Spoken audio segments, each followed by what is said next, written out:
I've been wanting to talk about this from a human design perspective for a couple of days now, and I think I want to respond to this.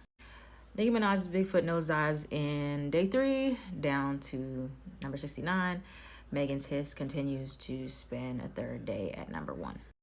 Despite who, opinion-wise, you consider did better for whatever reason, whether you're a hottie or a barb, it doesn't matter.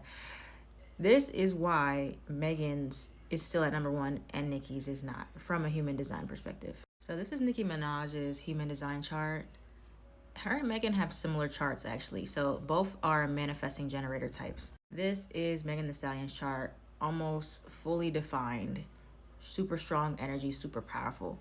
The thing to pay attention to in both of their charts is they both have this center here colored in, which means it's defined.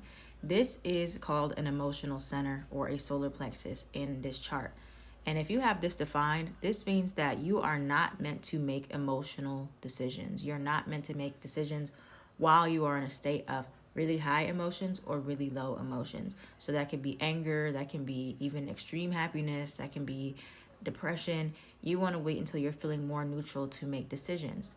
Now, both Megan and Nicki have that center defined. And with that being said, neither one of them are meant to make decisions while they are in a highly emotional state.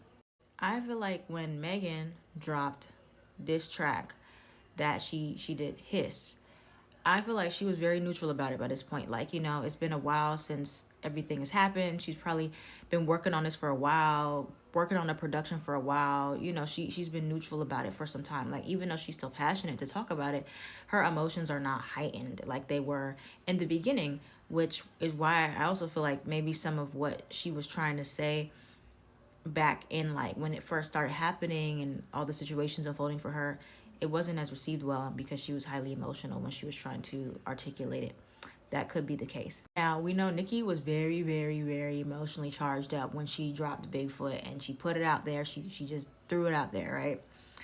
And that is exactly the opposite of what you're meant to do. Like, as much as you may want to respond to things as a generator or manifesting generator, when you're feeling emotional and excited about it, you want to give yourself time. She did not give herself enough time before she dropped it.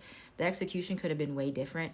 It could have been done like better. It could have had more time with the production of the track. And this is no shade to nobody, but I'm just saying, don't make emotional decisions. Wait until your emotions come down so that you can think more clearly. This is just how the energy works, okay?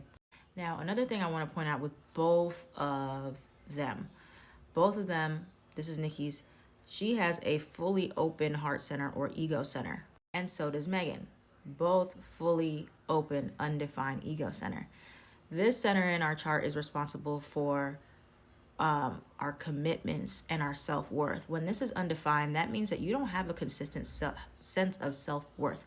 Your self-worth can waver and it can depend on validation that you get from other people, or you may tend to look outside of yourself to get this validation, or it's hard for you to stay committed to certain things.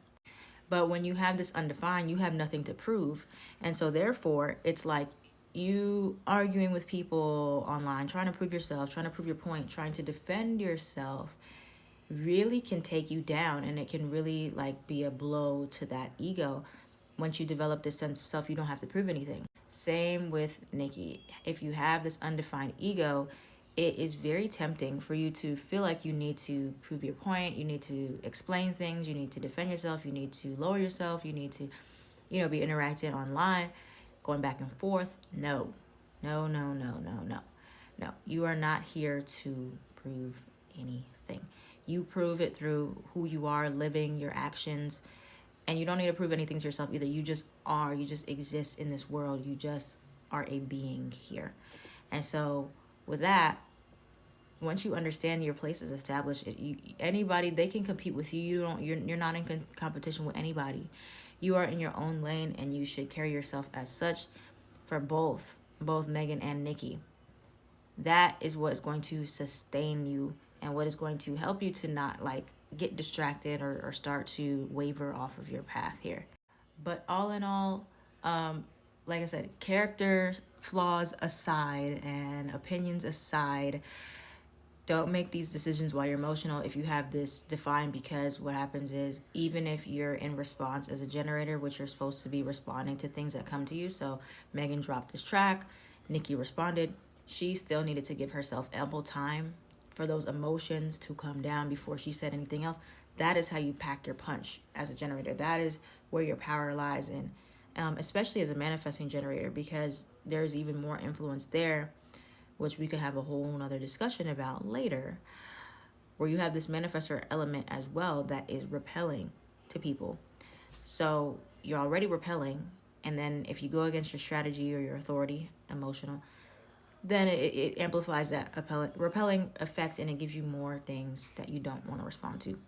So that's just my little observation of what I wanted to say about that. And hopefully this makes sense. If you don't know human design, learn your type. I have the link in my bio. You can click on it and see what your type is. But yeah.